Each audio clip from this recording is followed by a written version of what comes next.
Voor ons begin wil ek jou vinnig herinner aan al die potgooi-reekse wat ek by betrokke is. Daar's natuurlik klipkouers wat fokus op Afrikaanse entrepreneurs en impakmakers, Boerpot wat fokus op die besigheid van landbou, Nostalgooi, my nuutste reeks waar ek gesels met legendes van die Afrikaanse vermaaklikheidsindustrie, mense soos David Kramer, Anton Goosen, Sandra Prinsloo ensovoorts.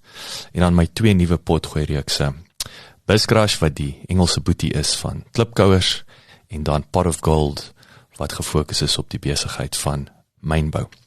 As jy in Pretoria is, kom maak gerus 'n draai hierop by ons plek in die R21 Corporate Park, genaamd Bouma at 21, waar ons 'n café het, ons het coworking space, ons hierdie raadsaal uit en my atelier is hier. So, as jy is, kom drink gerus 'n koffie en kom sê hallo.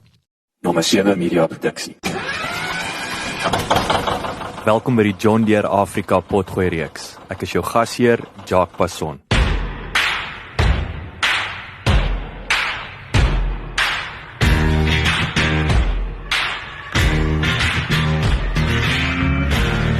Tzaneen staan bekend as bosbouwerk, met klem op veral denne en bloekomplantasies.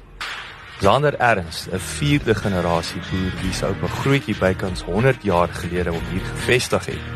Sy familie het egter 2 dekades gelede begin om hulle bloekom om te skakel na avokados toe.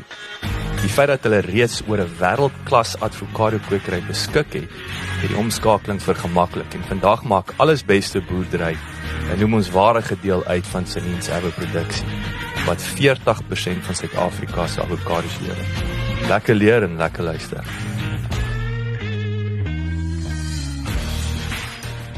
Zander, kom ons spring weg. Vertel ons 'n bietjie meer van jouself. Waar het jy groot geword? Waar is julle nou, die familie? Wat is die paadjie wat jy gestap het tot waar jy nou hierso sit vandag? Ja, ek Zander Ernst en ek het groot geword in Tzaneen. Ek en my broer is nou die 4de generasie op die plaas. En my oupa grootjie hy was 'n vrek lang storie. Hy was eintlik alhoewel ons van Ernst is en semi-Duitser is, het my oupa grootjie vir die Britte geveg in die Eerste Wêreldoorlog. Is dit goed vir besigheid om dit hard te sê? Nee. So dis waar ons storie begin het, maar eintlik voor dit, my oupa grootjie het groot geword in Ceylon, wat nou Sri Lanka is. Was hy 'n kruisgevangene? Hulle het te doen gehad met die kruisgevangenes wat uitgekom het. Okay. En dis waar hulle van Suid-Afrika geleer het. So hy is as 'n kind, hulle het Majuba gespeel op 'n muurshoop agter in hulle tuin, op grond van die stories wat hulle van die boere-generaals gehoor het. En, so hy was nou 'n Duitser. Hy was 'n Duitser wat hulle het, ek dink sy oupa of oupa grootjie, as ek reg onthou, was die een wat eintlik met 'n Oos-Indiese kompanie skip in Ceylon beland het. Nee, mag. En so het maar begin, jy weet, en so ek dink op daai stadium was hulle al reeds Brits-Indies, as jy wil. Hulle het op hulle eie snaakse manier Engels gepraat. En eintlik dis maar waar sy storie met Suid-Afrika begin het. So hy het altyd hierdie fascinasie gehad met al hierdie verhale en stories wat hulle uit Suid-Afrika gehoor het. So na die Eerste Wêreldoorlog het hy nog diens gedoen en hy was op die ou in Indië toe. My oupa is in Indië gebore en van daar af het hulle Suid-Afrika toe gekom en toe hy begin plase kyk het, wou hy eers hy het gekyk na 'n plaas in Carolina, as ek reg onthou. En my ouma grootjie het net vir hom gesê, nee, donder, dis te koud. Het gaan nie werk nie. Te koud. Hulle kan nie van 'n subtropiese of tropiese klimaat nou skielik hier in Carolina gaan bly nie. So toe het hy begin, hy het gehoor hier's redelike ontwikkeling hier in die noorde en allerlei goed, 'n paar maande in Tzaneen kom spandeer, hy gebly. Waar praat ons nou? Is dit nou 1800? 1927 gewees. Yes. So, wat was hierso daai tyd? Wie was van die eerste boere hierso? So baie stadium was daar nog min gewees. Ek wil dit net noem, hy was 'n mediese dokter gewees. So dis eintlik waar sy pad in Tzaneen begin het. En hy het op daai stadium was so, ek dink ek gaan nou die datums dalk verkeerd quote, maar ek dink as ek reg onthou is dit 1898 daar rond is hy 'n navorsingsstasie begin. Nou vir interessantheid, Merensky Hoërskool is nou op daai grond waar die navorsingsstasie is vir die ontwikkeling van landbou in die noorde. En wat is hierdie Merensky kerel? Ja. Was dit die ou wat Ja, kyk, dit het agterna gekom. Die naam Merensky het heel wat later gekom in die 60s. Maar basies, wel ek sê nou die 60s, daarom bietjie vroeër is dit. Maar waarop het neerkom is die navorsingsstasie, ons plaas was deel van dit, maar dit was die oorspronklike Dzaneen-dorp en dit het bekend gestaan as Krabbefontein daai tyd. En lang storie kort, die idee op daai stadium was om te kyk wat die potensiaal van gewasse is. So hulle het tabak, sitrus, bloekoms, jy weet, denne, al daai goeders het hulle hier kom vestig. Nou daar was twee ouens daai tyd, Konrad Plange en Alton Rogsel. Nou hulle was die oorspronklike eienaars van Westfalia Estate en natuurlik daar is 'n lot geskiedenis agter dit. Maar die ouens het basies die plek ontwikkel. Hulle het die hele Dzaneen area te begin. Ja, dit was absoluut trial and error. Maar waar daai ouens back in the day was dit, ek neem aan jy moes 'n paar rand gehad het om te gaan eksperimenteer of? Ja, so daar's twee boeke wat redelik oor dit gehandel het, oor spesifiek die navorsingsstasie. Die een het my oupa geskryf, meer oor die besproeiingsskema wat hier begin is, heel wat later, maar baie van sy navorsing is gebaseer op 'n boek wat Menno Klapwyk geskryf het oor die navorsingsstasie. En ja, so ons het ons nogal diep in die geskiedenis gaan indelf, maar ek dink is vir ons baie waardevol dat ons op haar oorspronklike navorsingsstasie op een van daai titelakte sit. En ons besit ook die grootste deel op hierdie stadium van daai area. En ja, so dis 'n nice geskiedenis wat ons het, maar natuurlik op daai stadium was daar amper niks in hierdie area nie. Jy weet, dit was regtig nog rou dorp gewees. Wat se wilde diere het hier rondgehad voor die boere hulle nou uitgesit? Nee, wel ek het stories gehoor dat daar nou nog so nou en dan luiperds so goed hier bo in die berg gesien word. So ja, daar's interessante stories dink ek. My ouma het selfs vir ons vertel toe ons was erg in die voortrekkers en dinge gewees, hoe hulle op 'n voortrekkerkamp, as ek reg onthou was dit 'n luiperd tot hulle en dis hier op Westfalia se grond gewees. So dit was al boerdery gewees, dit was nie meer bos nie. So nee, ek dink dit was mooi geïntegreer met die natuur. Dzaneen Duitse wortels. Ja, so ek dink Dzaneen het baie vroeg dink ek Duits en Engels baie gehad. Nou ek gaan vir jou lieg as ek oor al daai detail moet ingaan. Maar ek dink die ironie is, en jy vra nou oor Duits, my oupa was op Boys High in die skool gewees en want ons was eintlik Engels gewees en hy en my oupa grootjie het hulle self baie vereenselwig, dink ek, jy weet, is maar die regte woord met die Afrikaner en die Afrikaner kultuur en die entrepreneursvermoë van die Afrikaner.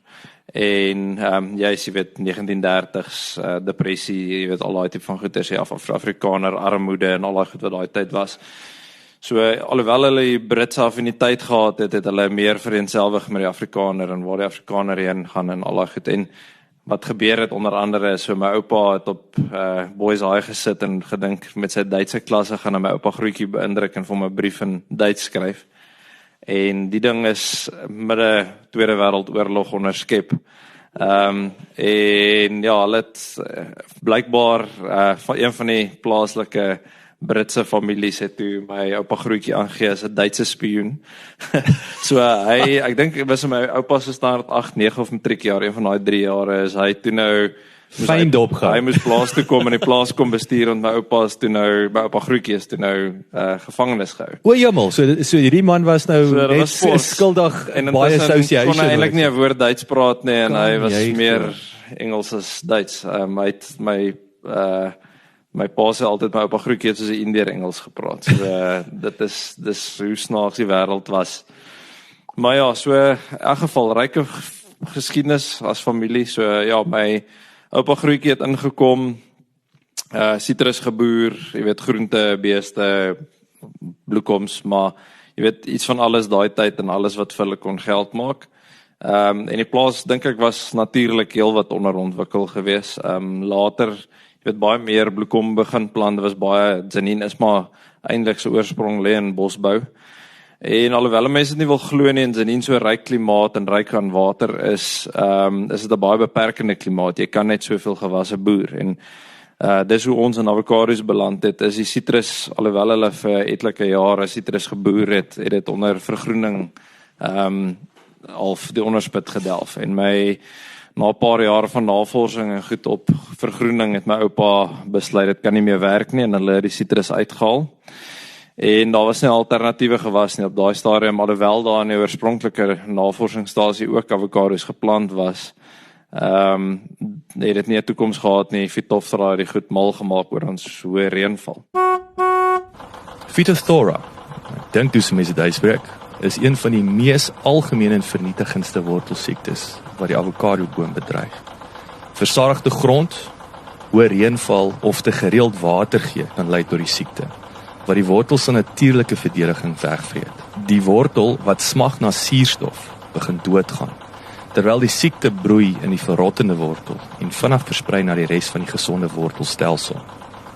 Plaaslik is Phytophthora een van die gevaarlikste avokado siektes en hoewel die graad van infeksie wissel, is die potensiële skade groot indien geen beheermaatreëls getref word nie.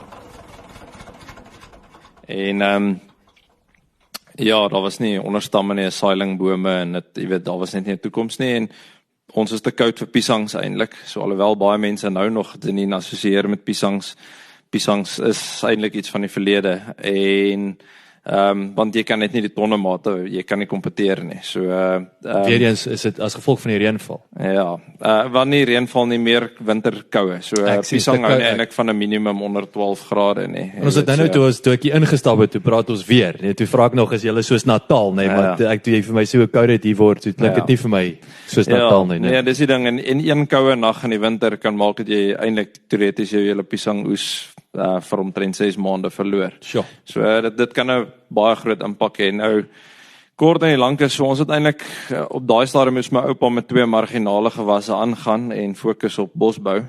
En my oupa was eintlik maar die rentmeester van ons familie gewees. Die sente goed omgedraai en die besigheid goed beskerm.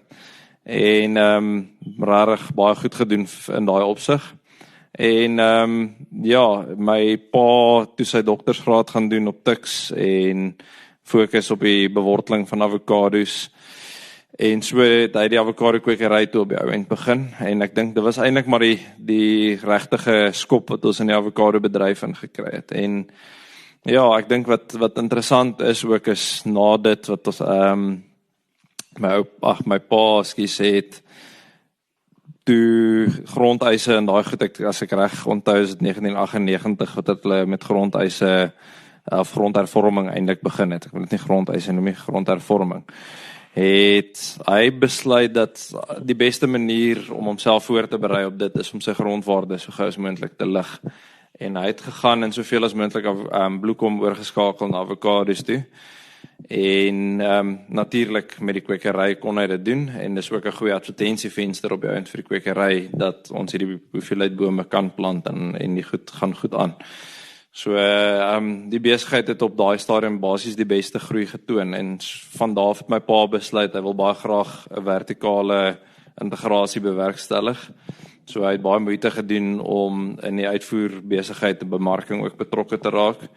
En die idee was basies dat ons van pit tot op die ou end verkoop in die mark of in die besigheid betrokke is. So ja, natuurlik unieke geleenthede gegee en ja, my en my broer uit te kom. Ons is 3 kinders en ja, so ek en my broer is in die besigheid.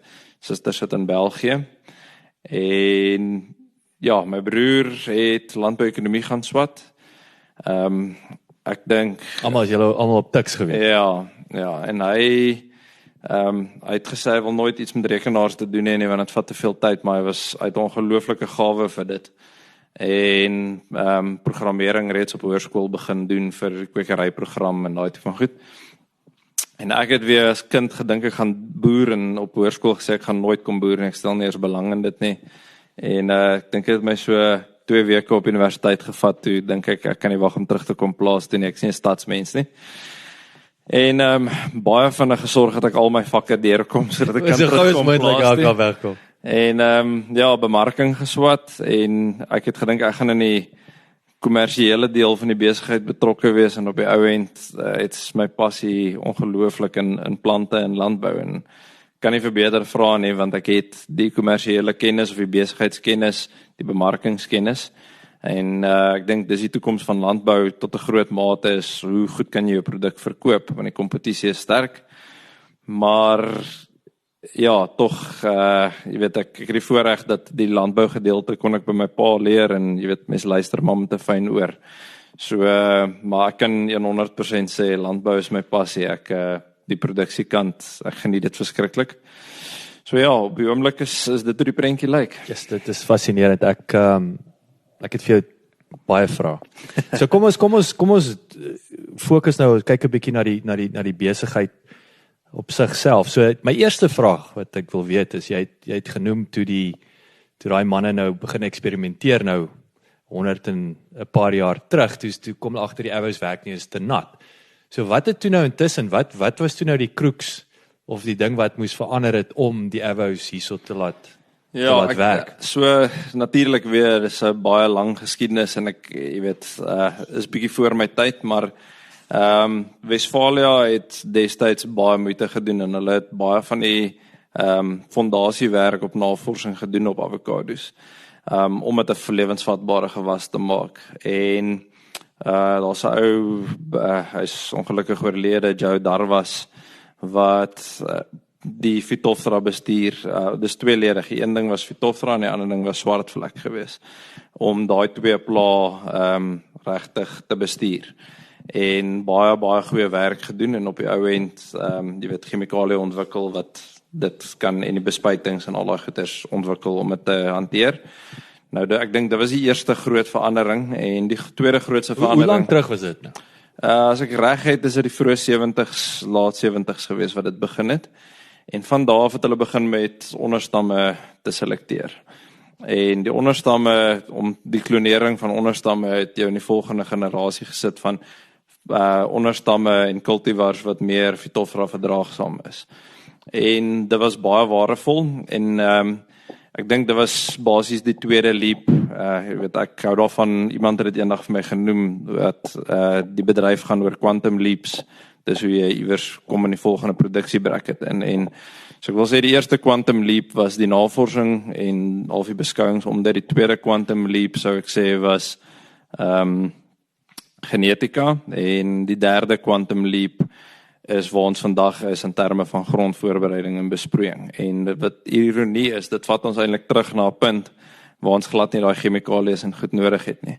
Want oor ons besproeiing beter verstaan en oor ons grond beter verstaan, kan ons nou aanpas by ons klimaat. Natuurlik hou ons aanteel en selekteer wat genetika betref, maar ons boer definitief beter as wat ons 30-40 jaar terug en dis vanselfsprekend, mens boer beter. So dit, en dit klink vir my weer eens, dis 'n fenomena wat in elk geval ongeag die tipe boerdery, hy bevind homself is maar net tegnologie wat na die partytjie toe gekom het en so sê die wetenskap daar agter wat die ouens slimmer is en so aan. So kom ons gesels 'n bietjie oor ek wil 'n bietjie die avo self, ja, dan wil ek verder. So onthou ons nou praat nou met die gemiddelde man op straat hierso, onder andere ook, jy weet, hoe lank vat dit, wat het jy nodig om 'n avo te genereer, wil ek sê, te kan oes op die einde van die dag. Hoe lyk daai ding? Wat moet jy plant? Hoe lank staan hy daar? Wat het hy nodig? Hoeveel avos produseer hy? Hoe gereeld ensovoorts? Ja, ek dink ek gaan op 'n snaakse plek begin en sê die ironie van avokados is eintlik dat dis een van die maklikste gewasse om te boer, maar die maklikste om ook op te voeder. Dis altyd die elementêre goed wat jy om kan vang. En jy weet, meeste vrugteboere of groenteboere is byvoorbeeld nie bewus daarvan dat jy bekommerd te wees oor die son se impak op 'n plant nie. Waar met avokados kan dit 100% die boom verinneweer en jou produksievermoë affekteer. So met avokados, dis eintlik 'n baie maklike proses, maar is 'n baie finietjie plant en jy moet baie is ook byvoorbeeld net selfs die kweek van avokado boom is meer kompleks as baie ander gewasse. Dis 'n puntenerige proses en jy moet regtig omgee vir die plante. So baie sensitiewe plant. En op die einde van die dag, ja, so dit vat ons gemiddeld, ons is besig om die proses redelik te verkort nog. Ons het nou 'n nuwe kwekerybestuurder wat baie moeite gedoen het en dit lyk asof die proses selfs 6 maande of meer kan verkort. Net deur 'n bietjie op te let. En glad nie eintlik aan die proses te verander nie, bloot net beter te fokus. En op die regte tyd die regte ding te doen. En kort en lank is, kom ons sê, veilig 18 maande om 'n boom te maak. Kan selfs 'n bietjie langer wees, maar deesdae is ons redelik positief dat ons dit korter kan doen. Dan van kweek af plant ons die boom en met die historiese kultivars het dit so 4 tot 5 jaar gevat om by produksie uit te kom. Volproduksie kon selfs 7 jaar gevat het en meer. Ons met die nuwe kultivars wat ons nou het, nuwe generasie kultivars, hulle is baie meer vroegdraand. Die Engelse woord is precocity. So hy is net vroeër volwasse. Nou natuurlik het dit met stres en al daai goed ook uit te waai. Maar ja, dit vat ons nou basies op 18 maande kan ons alreeds 'n tonne hektaar afval. Ons by alles beste planthoedigheid ook aan tussen 800 en 1250 bome op 'n hektaar. En dan kan ons reeds in jaar 2-3 gelyk breek, wat 'n baie groot voordeel is. So ja, dit kan vinnig gebeur. En dan ja, basies ons bome blom basies einde Junie tot begin Oktober, afhangend van die kultivars. En ja, die eerste plukbare vrugte is dan gewoonlik Februarie, Maart rond. En ons oes ook weer van daai tyd, afhangend van klimaatligging, grootte van die boerdery, gaan ons deur tot September, min of meer, einde Augustus, September. Daar is uitsluitlike gevalle waar jy in die buiteseisoen kan pluk en bemark, maar die klimaat bly dieselfde. Alhoewel jy in 'n mikroklimaat sit, jou boom blom nog steeds September. So jy begin 'n punt bereik waar jy met 2 oeste op die boom sit. Maar jy moet nou seker daar versigtig weer wees wat jy met die grond aanvang. Ja, so dis nie ideaal nie. Jy sit onnodig stres op die boom. So dit het 'n negatiewe impak op produksie natuurlik. So die ideaal is maar om in die seisoen regtig die vrugte aftaal. So ek wil net 'n bietjie daar vashak, so 'n tonne hektaar. Nou kom ons praat 'n bietjie syfers. Wat kos so avo jou on average? So ene, en dan wat verkoop jy hom, en dan wil ek 'n bietjie uitbrei op waarheen jy dwing my nou na die calculator. Jy moet haal hom uit. Ek gaan nou nie vir jou, want op die tonne hektaar gaan dit nou vir my 'n bietjie van 'n vinnige berekening wees, of 'n langer berekening. Die vinnige berekening sou wees om na volwasse oes te kyk. So ek gaan vir jou 'n range gee, want die ding is, dit kan verskil tussen kultivars en al daai tipe van goed. Ja, so ons kyk na omtrent R3 per kilogram produksiekoste. So kom ons sê tussen R2 en R5, afhangend van kultivar, jou boerderypraktyke en allerlei sulke goed. So tussen R3 en R5 per kilogram. Nou die gemiddelde vruggewig op sekere kultivars, en dis nou weer, daar's so wye reeks. Dis nie exact science en al. Ja, so om nou byvoorbeeld wat ons hoofboerdery is Maluma, wat 'n Suid-Afrikaanse kultivar is, en dit is so 250 gram per vrug is ons gemiddeld.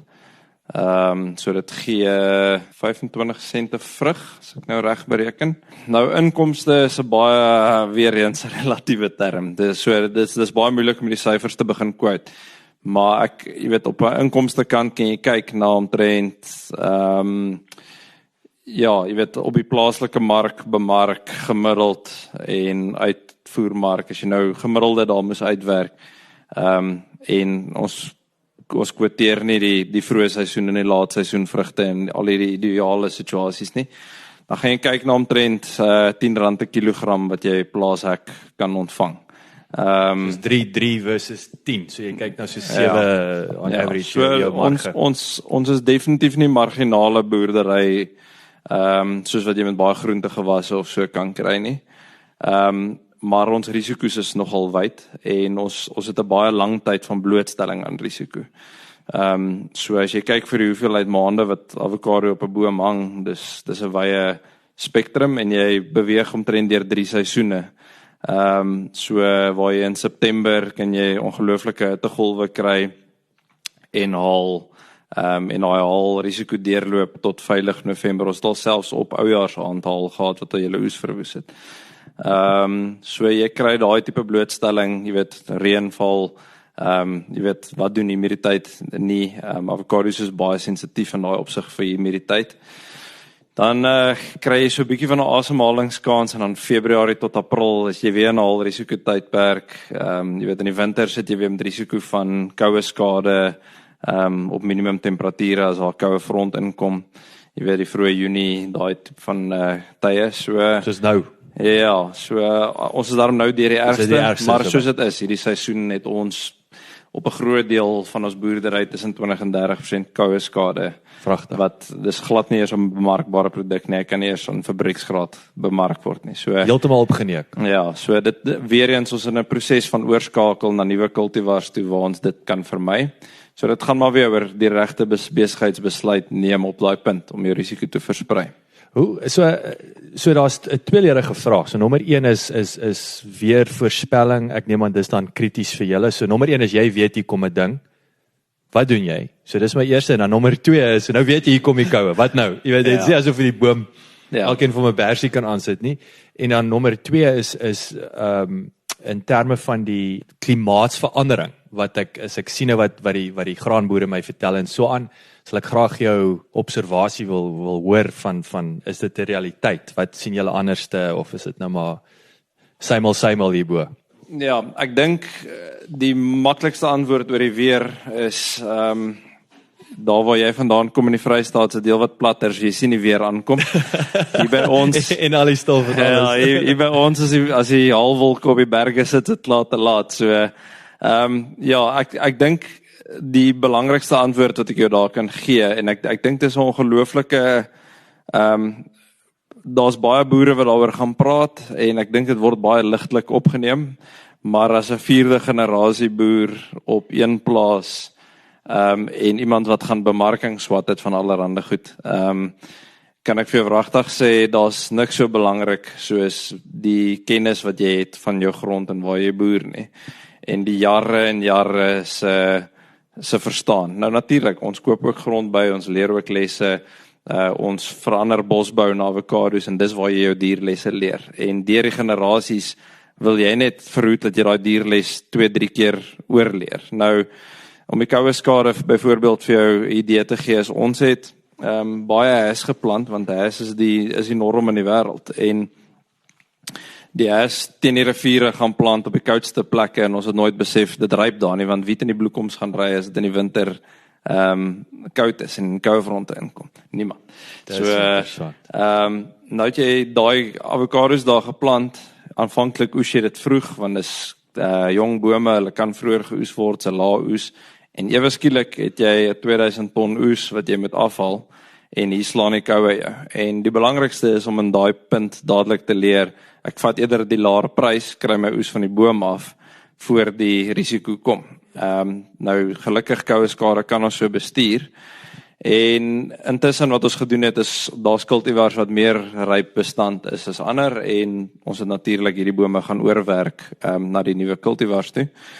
So dis wat, maar daai tipe van lesse wat jy wil leer, so gou as moontlik en so vroeg as moontlik. Nou, haal byvoorbeeld het ons 'n baie dierles geleer. Ons was nooit in die haalbelt nie. Ek het groot geword op hierdie plaas, wat die grootste haal wat ons gekry het, was miskien kopspeld grootte geweest, nooit die oes beskadig nie.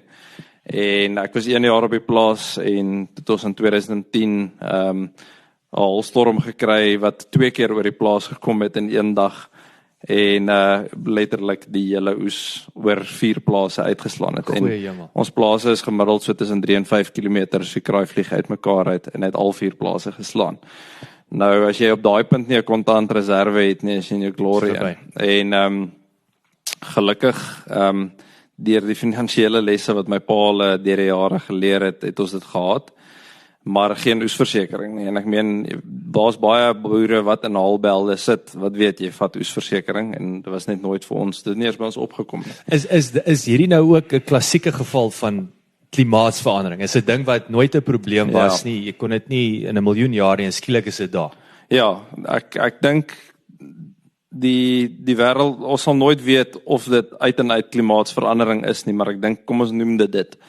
Daar's 'n definitiewe skuif gewees in waar die Haalbelt is. Nou, wat veroorsaak dit? Jou raai so goed soos my. So is daar ander ouens wat nie meer haal het daar nie. Definitief. So dis nou weer een ou skoor, die ander ou is 100%. So ons het tradisioneel groot geword in Zanine dat die Agatha Georges Valley area het baie al gehad en gereeld al gehad, waar ons deel het nooit gehad nie. En ek dink in die laaste 10 jaar is daar miskien een geval gewees waar die Georges Valley boere al gehad het, wel miskien 2 keer, waar ons het in die laaste 10 jaar net 1 jaar nie haalstorm gehad nie. So natuurlik verskillende verwoestingsgrade en goed, maar so jy het nou 'n boerdery verander wat vinnig paar 100.000 rand se oesversekering in 'n jaar uitneem. So dadelik verander dit ook jou som. En ja, so natuurlik, ek dink dis die gevaar, as jy kan nie regtig veel doen nie.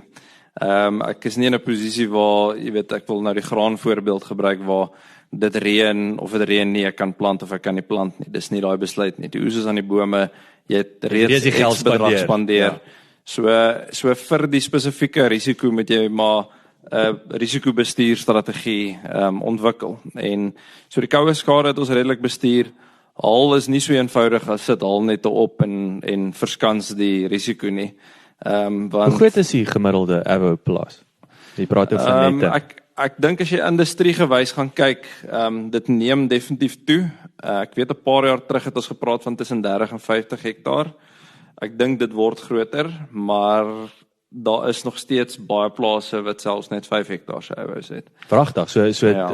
50 hektaar avoplaas is, dit klink amper maar soos die druiweboere, dis 'n groot setup. Ek in my boeke, net bloot oor dit ons kleinste eenheid is, sê ek 30 hektaar maak 'n goeie produksie eenheid. Nou, dit regverdig 'n trekker, dit regverdig 'n spuitkar, daai tipe van beginsel, maar dit gaan nie 'n familie noodwendig onderhou, jy weet, of 'n groot familie in daai gesin nie. So ons basies om vir jou die spektrum te gee, het ons familieplaas is 200 hektaar.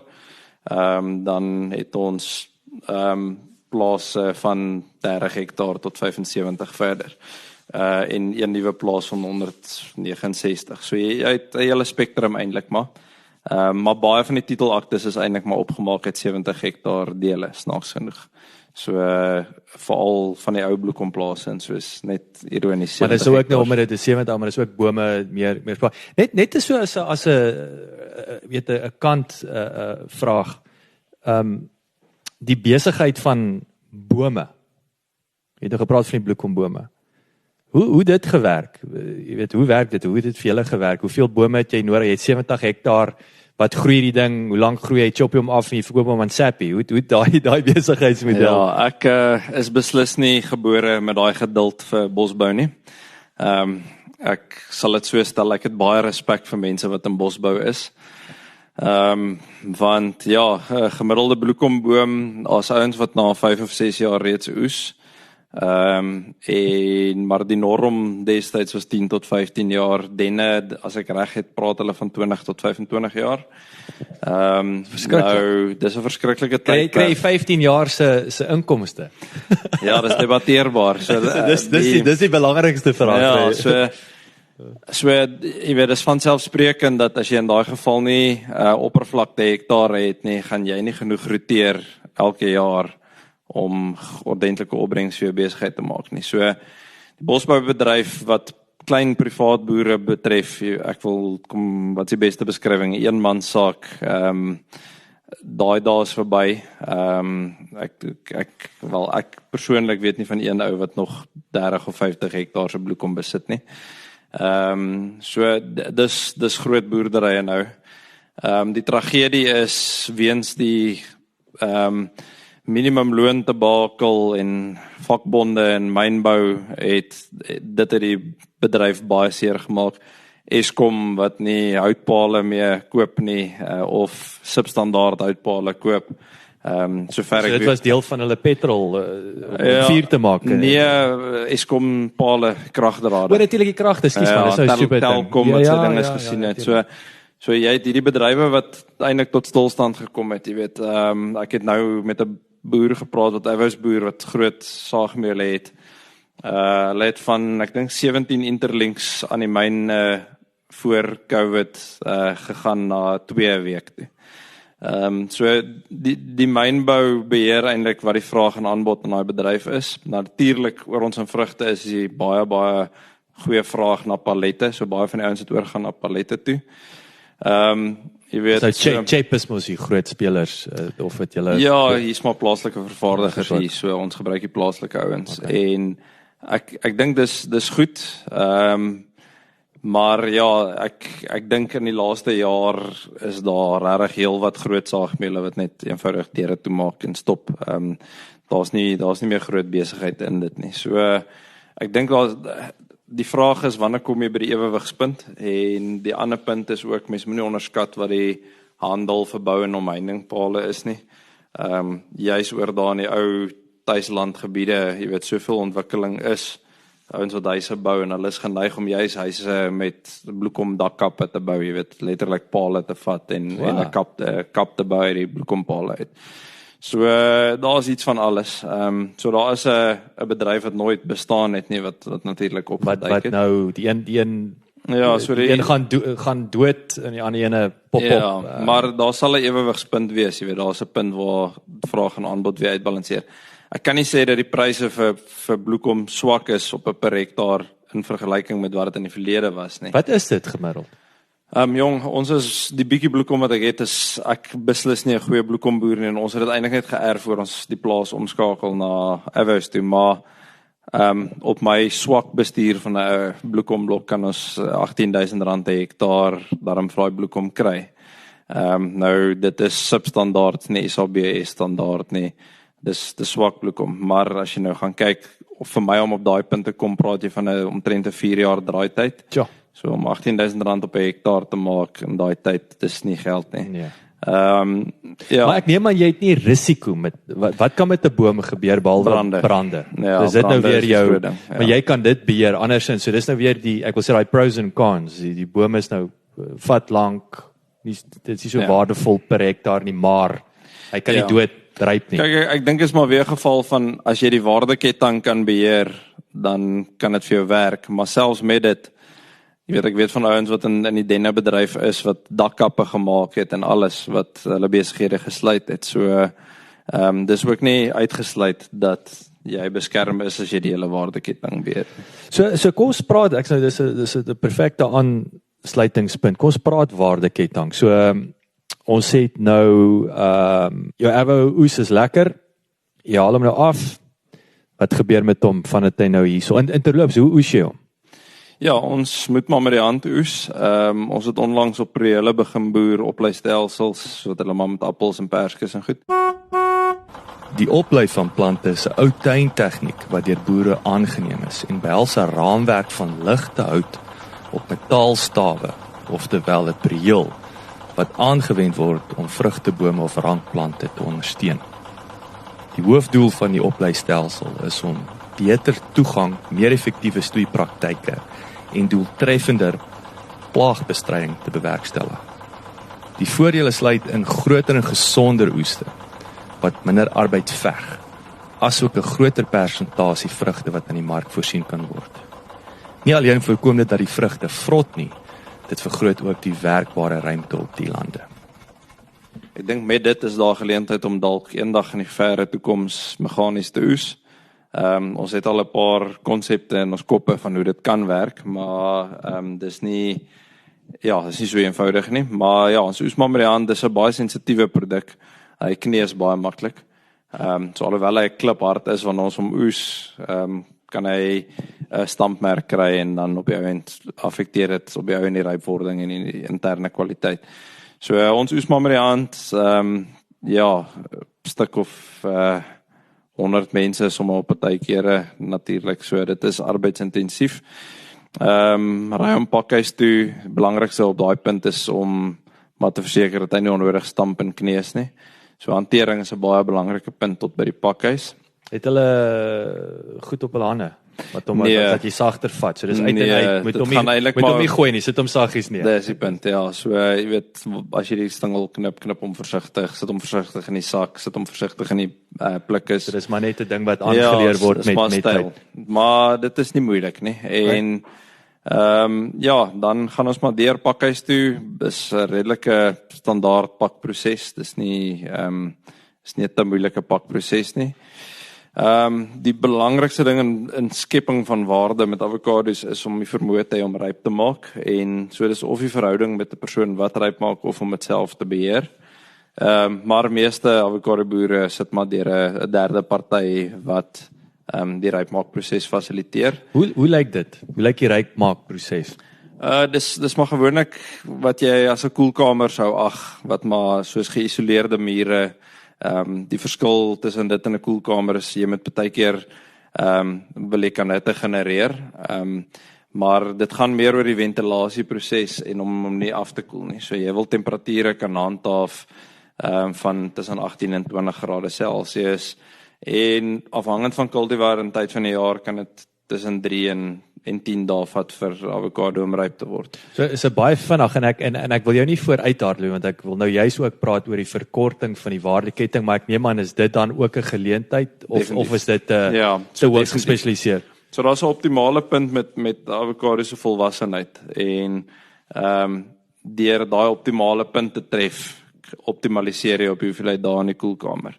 En dan gaan dit ook oor sekere kultivars maak vinniger ryp as ander kultivars. En dit het weer effek op een van die grootste buzzwords op die oomblik wat food wastage is. Want as jy te stadig ryp maak, gaan jou uitskotte op. So hoor jou uitskotpersentasie, hoe meer vrugte gooi jy weg. So ons het kultivars en wat makliker ryp maak as ander en maar daar's 'n risiko daaraan verbonde. Ja, so natuurlik vat dit bietjie beter bestuur want as hy makliker ryp word, moet jy hom ook beter opberg. So dis al hierdie tipe van bestuur. Maar jy ontwikkel maar 'n protokol, jy weet, en as jy daai protokol reg kry dan maar daai optimalisering deur 'n koelkamer, deur 'n rypmaakkamer is krities. Jy kan baie geld daar verloor. En dit kan selfs gebeur dat 'n produk net eenvoudig nie ryp word nie. So ja, maar in my opinie tot 'n groot mate waar dis bekend dat avokado nie raklewe het nie en dat die verbruikers teleurgestel word as hulle avokados koop en ja, dis almal druk aan hom, nee. Ja, dis verseker. Ek dink hy word net in sy kasse gedruk deur al die verbruikers. Ek gaan eendag vir my kinders 'n vliegplak gee en vir hulle daar by die rak laat staan. Enige wat druk aan hom. Maar nee, ek dink kwaliteit vir die verbruiker word gemaak tussen pakhuis hantering en kom ons noem dit vandat hy van die boom afgehaal word. Vandat hy van die boom afgehaal word tot hy op die winkelrak lê en hoe hy op die winkelrak lê. Ek gaan nie winkelkettings noem nie, maar party is geneig om vrugte meer op 'n hoop te pak as ander. En dis nie ideaal nie, jy weet, ons sê altyd as 'n arbei nie in die yskas is en in 'n mooi verpakking nie, dan gaan hy ook nie 'n raklewe hê nie. En ons wil avokados om een of ander rede soos aardappels en eie en sitrus hanteer. Maar avokado is, of jy dit wil weet of nie, dis nie groente nie. Dis 'n vrug. En die ironie is, dis 'n besie. Is dit 'n besie? So dis nie eers ek dink ek sou slim hierso, so is dit 'n besie. Soveel meer rede om hom soos 'n blueberry of 'n strawberry te hanteer. Ek het hierso 'n blueberry vraag vir jou. So dis wat ons dit nou. Okay, nou kan ek al 2 en 2 bymekaar sit. Ja. So nou, right, so om daarbey aan te sluit, wat is moet julle daai supermarkgroepe sit jy daai kopers daar en sê kerels, dis wat gebeur op die rak, jy neek die ding op, maar of is dit nou weer daai van die wastage is jou probleem of is dit nou maar seker net slegte gerieflike gewoontes in die industrie of hoe kry jy dit reg raai ouens dit reg merchandise reg pak op die rak? Jong, op die ouend gaan dit maar terugkom na best practice toe en jy weet die supermark wat dit reg hanteer gaan die beste prys kry. Die beste boere gaan hom lewer en hulle gaan die beste doen. En ons sien dit al hoe meer dat meer en meer supermarkte wêreldwyd begin dieselfde tegnieke aanneem en hulle besef hulle moet maar verander. Nou die probleem is net ek sê altyd 'n appel het Adam en Eva in die tuin van Eden geëet. Avokados boer ons nou jy weet kommersieel nog nie eers regtig 100 jaar nie. Ek dink die eerste kommersiële boerdery van avokado's is eers in die 30s. So Dis bloedjong. So ons het so baie om te leer. Nou, jy weet, nou verwag jy die verbruiker moet alles weet en alles. So in elke stap van die avokado proses, van teeling en seleksie deur tot by die verbruik van avokado's, het ons soveel om te leer. Dis regtig 'n nuwe produk. Ek dink mense onderskat dit en niet is relatief, jy weet. 60 jaar in vrugte en in kos dis brand new. Hoorie, nou ek wil daar ook, ek wil 'n bietjie uitvind oor ander lande. Ek het nou gesê ook die beste lande vir avo, juis omdat dit nou ook so jonk is. En dan wil ek ook gesels oor wat dryf die groei en ek weet ook uit 'n gesondheidsoogpunt. So jy het jou avo, hy's nou ryp. Supermarkte, is dit net plaaslik, internasionaal? Vertel ons 'n bietjie meer van julle waardeketting en kom ons zoom net vinnig 'n bietjie in die waardeketting in terme van ons nou gepraat van die rypmakingsproses wat 'n geleentheid is om die waardeketting te verkort. Hoe sien julle die geleenthede met die verkorting van die waardeketting en nommer 2 is hoe lyk uitvoer op hierdie stadium en die uitvoergeleenthede en dan waar is die avo happy lande as ek dit so kan stel. Ja, so ek dink soos wat jy sê, jy weet, mense eet al hoe meer avokados. Ek dink ons het nie, daar bestaan nie 'n akkurate per capita verbruik van avokados in Suid-Afrika nie en daar's 1000 redes vir dit. Waarop ek nie Ek moet sê ek kan nie draai. vir politiese redes gaan ek nie in dit ingaan nie. Maar ja, die kort en die lank is, ek dink die Amerikaanse syfer lê ek dink oor die 3 kg per capita. Jy weet, Mexico lê nog selfs hoër, Chili lê vrek hoog. So daar's lande wat regtig baie eet. Nou die beraamde syfers vir Suid-Afrika is 1 kilogram per capita en ek sê dis 'n duimsuig syfer, ek dink is selfs minder as dit. En so die groeipotensiaal is massief. So dis die eerste punt. Die waar is die avokado eet happy lande? Ek dink Mexico, Chili. Dis deel van 'n kultuur, nee. Ek dink aan guacamole van Mexico. En die ding is, in daai lande drink hulle selfs avokados. Die ding is, hulle doen alles. Hulle in Chili byvoorbeeld gaan jy nie instap dat jy nie avo mayo kry nie. Verstaan? Prachtig. Dis wat hulle op 'n hotdogs eet, verstaan? Yes, So daar's 'n hele ander avo kultuur wat ons nie eers verstaan nie en ek dink dis waar die waarde in die toekoms van avokados lê is. Ek sê altyd meeste vrugte is iets wat jy as 'n snack time ete sien. Jy eet 'n appel 10:00 of jy sit hom in jou kind se lunchbox.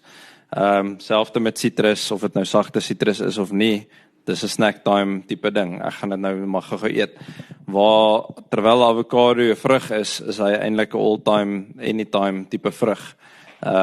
Jy kan hom saam met elke hoofmaaltyd eet en dan is daar nog mense wat dit drink ook tussenin. So wanneer jy na verbruik kyk, is daar soveel meer geleenthede. Hy is baie aanpasbaar by verskillende wat is die Afrikaanse woord vir 'n cuisine? Tipe geregte. Ja, vir verskillende geregte en kulture, jy weet, byvoorbeeld op die oomblik is baie fokus aan al die bedrywe in die wêreld op China en ek is van mening dat ons grootste onontginde mark in die wêreld lê eintlik in Indië. Dit is net so groot populasie. Maar as jy eet groente vir ek sê groente nou, maar jy eet vars goed vir ontbyt, nee. So as jy nou die avo is perfek om daarbey in te pas. En die ding is jy weet my vrou word altyd die vieste vir my in as sy die lekkerste pasta maak en ek gooi avo op dit. Sê ek vir my het al ooit probeer en opgelet hoe souse smaak van avokados uitbring. En dis wat in curries gebeur. 'n Curry bring ongelooflik die smaak van avokados en dink aan wat sit jy in curry? Jy sit room in. En as jy praat nou so, ons sit die avo en ek wil vir die ouers daar buite, ons sit die avos in die smoothies vir die kinders, want hy maak hom romerig en dik. Dit is 'n fantastiese tekstuur wat hy die produk gee. So dis presies daai ding wat maak dat die vermoë van avokados is nog so onontgin. Dis nie eers snaaks nie. En so wat per capita verbruik en verbruik in lande betref is al massiewe geleenthede. Op die oomblik in Suid-Afrika is ons beperk tot die Europese mark. Daar's klomp politiese redes wat maak dat ons nou vir ek dink meer as 20 jaar sukkel om in die Amerikaanse mark in te kom. selfs met die Chinese mark. Is hierdie regeringsonderhandelinge vlak? Correct. Ek wil jy kan nie in daai mark inkom sonder 'n politiese hulle skep baie red tape in die proses.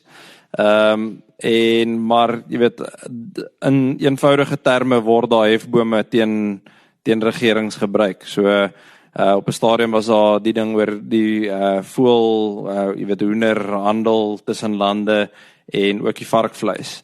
En daai was twee van die enkele goed wat die avokados die meeste geslaan het, want dis op 'n hefboom gebruik. As julle nie ons varkvleis en ons hoendervleis vat nie, gaan ons nie julle avokados vat nie. Ek sien, so jy word gestraf vir ander ouens se sondes. Dis 'n tipe van onderhandelinge waarmee jy sit. So iewester kom hulle nie oor, jy weet, hulle sit nie om dieselfde tafel oor een ding nie, en dan gebruik hulle hierdie tipe van leverage. En daar is standaard prosesse wat gevolg word. Dit is duidelik uiteengesit by hierdie ding en daai ding moet ingehandig word.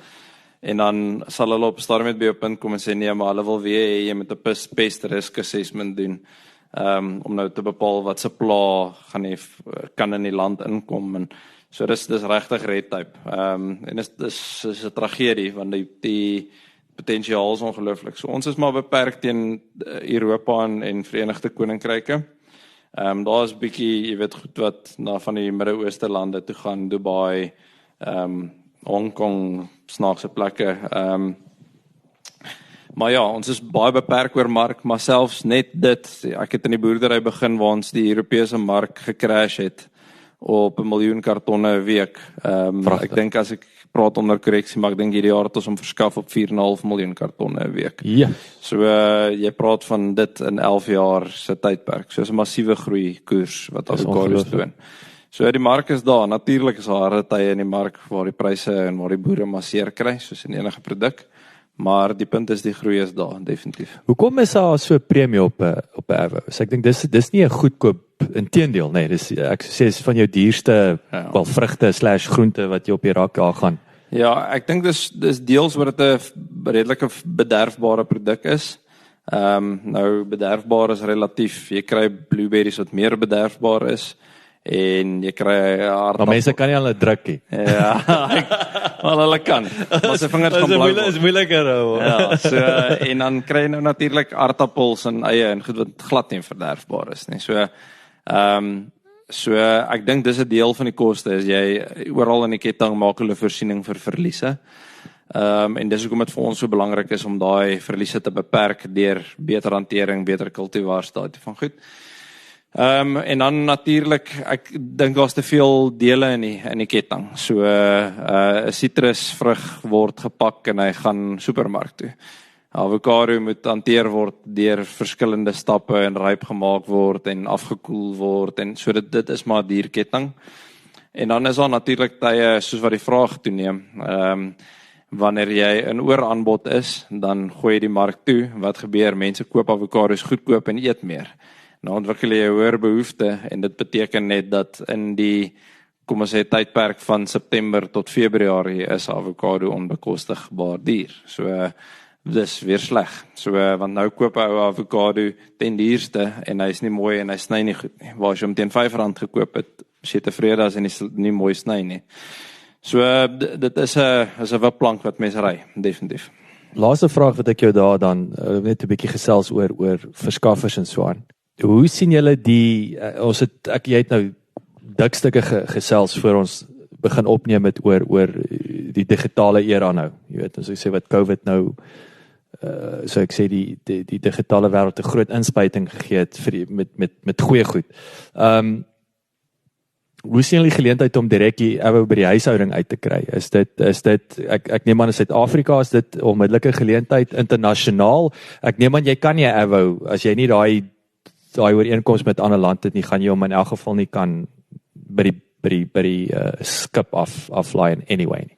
Ja. So vir nou is dit en ek wil vra, hoe lyk Afrika daar op sig as 'n potensiële Ja, ek dink daar's weer eens mense wat vir jou gaan sê soos wat jy cryptocurrencies sal kry en ouens wat sê die standaard geldeenhede gaan ons nie meer oor 100 jaar sien nie. Die ding is, gaan dit interessant wees om te sien wat se beheer regerings in die langtermyn oor mense gaan hê en ek dink naaste aan ons is die vryheid wat taksies gegee word in COVID teenoor besighede wat nie kan oopmaak nie, waar mense in 'n geval 10 meter uit mekaar uit is. Nou, so op een of ander stadium neem mense reg in eie hande en jy weet, as jy vat hoe ver het, ek wil nie die woord gebruik nie, want dit klink na 'n vreeslike anglisisme, maar globalisasie, seker maar globalization.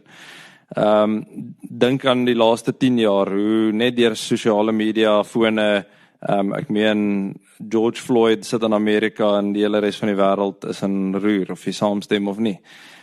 So die wêreld, dink ek, gaan baie verander en saam met dit, dink ek, ironies genoeg kom maar meer vryheid. Maar dit gaan seker maar teen kostes en goed kom. So hoeveel beheer daar gaan wees in die langtermyn sal baie interessant wees. Of dit een gemeenskap gaan wees wat oor almal gaan beheer, sal interessant wees, maar nou praat ek seker maar 50 na 100 jaar down the line. Ek dink in die kort termyn, wat gaan tegnologie vir ons beteken? Ek dink ons het 'n vermoë om boodskappe baie vinnig by mense uit te kry. Selfs met ons kultivar en handelsmerkbemarking hierdie jaar kon ons dit sien. Jy het die geleentheid om met die ou op sy bank by die huis te praat, wat jou nie miljoene rande kos deur 'n TV-advertensie nie. Dis 'n geleentheid om direk te bemark en om 'n vrug by die ou se deur af te lewer van die plaas af. Ek dink daai is die enkele geleentheid wat vir die kleinboer lê. En die ironie is, dis die kleinboere wat daai geleenthede moet aangryp. En ek word baie keer kwaad as mense sê daar's nie 'n toekoms vir 'n kleinboer in Suid-Afrika of in landbou nie, want die ding is, ek dink afhangend van gewas is dit eintlik twak. En Jy's oor tegnologie wat hom, soos jy sê, jy die geleentheid om in die huishouding te kry. aandag aan detail te gee wat niemand anders aan detail gee nie. Daar's 'n boer in die mooiste naam wat daar vir 'n dorp in Suid-Afrika gegee is soek mekaar. Nou, ek dink is nou Modibeng of iets van die aard, maar die boer het byvoorbeeld gegaan en hy het aandele in sy plaas verkoop. So mense kan aanlyn gaan en 'n averboom of 10 besit op sy plaas en Dis crowdsourcing. Ja, en hy kry 'n dividend van daai boom af. Fantasties. Die ou het ook gegaan en hy het op die ek is nie seker wat sy restaurant is nie, maar op Uber Eats met hy begin so avokado en net gefokus avokado disse en avokados direk aan. So dit gaan oor 'n wilskrag, dink ek. Ek dink enigiets is moontlik, maar die boer wat 500 of 1000 hektaar het, hy gaan nie daai hy gaan Hy wil uitvoer. Hy wil in Amerika weer inkom. So voor hy nie by die punt kom dat hy regtig sê hier's 'n geleentheid, ek gaan baie geld met dit maak nie. Tot daai punt gaan dit 'n klein boer wees, sê ek, wat daai geleentheid gaan gryp. So ek dink daai geleentheid is daar. Natuurlik gaan dit oor kwaliteitsbeheer en om daai werklike effort in te sit. Maar een van die grootste rypmaakfasiliteite in Suid-Afrika vandag is begin deur 'n familie wat met wat ek geneig is om te noem 'n linkbike, hierdie motorfietsies met die koelers wat die apteke gebruik. Ja. Hulle het avokados so aan mense afgelewer, of dit nou huishoudings was en of dit nou kantore was. En het staan bekend as Avalanche. Hulle is in Natal, in Pietermaritzburg, en fantasties. En hulle het nou 'n guacamole fasiliteit.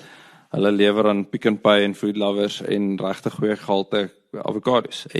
En dit kom van klein begin. So ek dink die Suid-Afrikaners entrepreneurs vermoë is goed en ek dink mense moet dit gebruik. So dis altyd, wat is jy bereid om te doen? En ek dink dis waar mens die onderskeid met klein boere moet tref. Is daar's 'n klein boer wat bereid is om regtig daai attention to detail elke dag vir die klein boom gaan kuier, daai vrug iewers te gaan aflaai, sy eie online store te ontwikkel. Sy kleinseun of sy seun is dalk iemand wat belangstel om apps te skryf, en die wêreld lê oop. Die geleenthede is 'n legio. Is daar, en ek wil jy het vroeër in ons gesprek het jy genoem verkope raak al hoe meer krities, nê? En is weer daai boer, ek wil sê dis nie 'n boer nie, dis 'n besigheid, en waar jy in die verlede net dit op die koöperasie se groot trok kon gooi, nou het jy die geleentheid om te kan voortbestaan, maar jy gaan nou moet slim wees hoe jy bemark en verkoop om by daai huishouding uit te kom. Ek praat baie keer oor dit, die argaïse manier van aan bemarking dink is dis verkoop en verkoop. En die ironie is, dis maar net 'n enkele faset van bemarking. Want dis net jy verskans 'n produk. As jy regtig begin bemark, dan begin jy uit alle opsigte uit promosiewerk doen. En promosie hoef nie duur te wees nie, juis nie in ons moderne era nie. En te gaan en regtig waarde toe te voeg tot 'n produk in elke stap van waardeur hy gaan. En die ding is, daar is bedrywe waar die verskil tussen 'n produk sonder effort en 'n produk met effort 400% is. So jy het produkte wat verhandel vir R4 'n kilogram teenoor waar die ontwikkelde produk R400 'n kilogram is. Mens begryp dit nie, maar dit is waar dit is. En die ander ding is, Zander, is presies wat ons hier besig is. Jy weet, ons die 21ste eeu, dit gaan ook oor 'n storie, nê. Jy weet, histories. Hier's 'n storie en ek is mal oor die idee dat hierdie boer dat jy selfs kan aandele koop op sy avoboom. Maar hier sit weer eens, en ek sê ook vir ouens, jy weet, jou waardeketting, tegnologie maak die waardeketting al hoe meer sigbaar. En as ek as verbruiker op 'n punt kom, waar ek sal 'n premie betaal, maar dan wil ek weet, dis Zander Ernst hulle, wat hierdie avo gemaak het.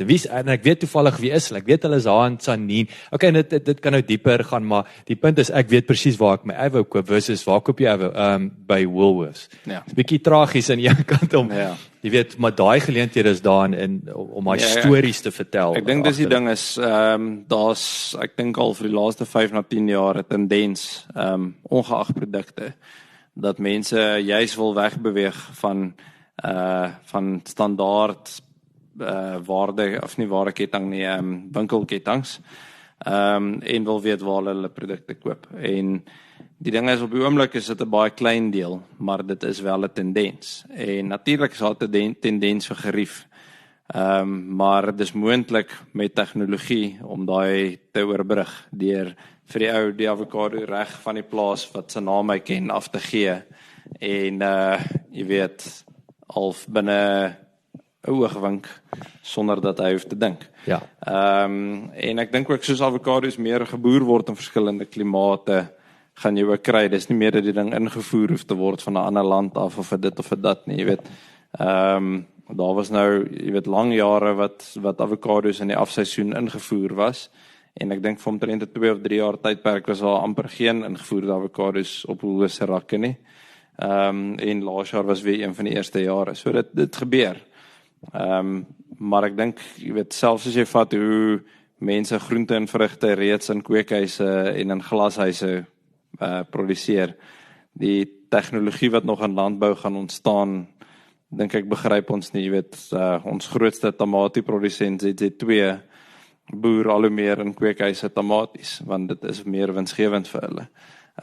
Jy kan dieselfde produksie op kleiner hektare afval. So, of dit iets is waartoe hulle heeltemal gaan oorslaan, kan ek my nie oor uitlaat nie, maar skep dit nie 'n geleentheid vir 'n mikro tamatieboer in Suid-Afrika nie. En ja, ek dink daar's 'n balans tussen vir die verbruiker om avokado's of enige vrug of groente dwars deur die jaar te kry, of om daai produk te hê met die storie met die beste kwaliteit net op 'n spesifieke tyd van die jaar. So die tendens met globalization natuurlik is, ek wil asperges dwars deur die jaar kan eet, ek wil avos dwars deur die jaar kan eet, ek wil 'n Clemengal dwars deur die jaar kan eet, en dit maak ongelukkig dat daar onkonsekwentheid of onevenredigheid in kwaliteit is, wanneer dit kom uit verskillende oorspronge uit. Op die besigheidsdeel het ek vir jou laaste simpel vraag. Ek ry hiernatoe en my oog vang al hierdie padstalletjies. Waar kry hierdie ouens daai avos? Ek het nog nooit die vraag gevra. Nou kan ek 'n avo, het hy dit by jou gekoop of het dit van die trok afgeval? Ja. Is dit beide? Ek wens dit was een van daai twee. Nee, hulle is geneig om voete uit die boorde uit te kry sonder takeaways. Hoe sê hulle as hulle verklaring by die polisie aflê, daai heel laaste sin lees gewoonlik iets soos dis gesteel sonder my toestemming. Nou, dis geneem sonder my toestemming, as ek dit so kan stel. Dis geneem sonder jou toestemming. Nee, ja, dis 'n baie belangrike gesprek om te hê, en ek dink ek is juis een van die mense wat nog altyd positief was oor die straatverkoper, want hy stimuleer 'n groot deel van die ekonomie wat nie erken word nie. Natuurlik word daar nie noodwendig belastings en dinge betaal nie. Natuurlik het hy nie noodwendig sy permit nie, maar hy skep welvaart vir homself en vir sy gesin. Hy is 'n entrepreneur. Die hartseer is dat daar sekere produkte wat hulle definitief koop. Met ons piesangboerdery deur die jare het ons duisende tonne aan hierdie ouens verkoop en ek kan met baie sekerheid sê dat elke piesang wat jy by die ouens gaan koop is nie gesteel nie. Ek is selfs van mening dat 'n groot persentasie van die avokados nie gesteel is nie, maar nie 'n groot genoeg persentasie nie. Ek dink dit hang ook maar af van tyd van die jaar, maar ek dink wat hartseer is van avokado diefstal op hierdie stadium is dit word amper georganiseerde misdaad. Ons het nou onlangs 'n geval gehad, wel 2 gevalle waar hulle die sekuriteitswag vasgebind het en 'n derde geval waar hulle omtrent 10 ouens was wat net die sekuriteitswag met arrows begin gooi het sodat hy waai en toe, jy weet, sodat jy weet my vraag elke keer is op watter stadium gaan ons kry dat hulle op ons begin skiet.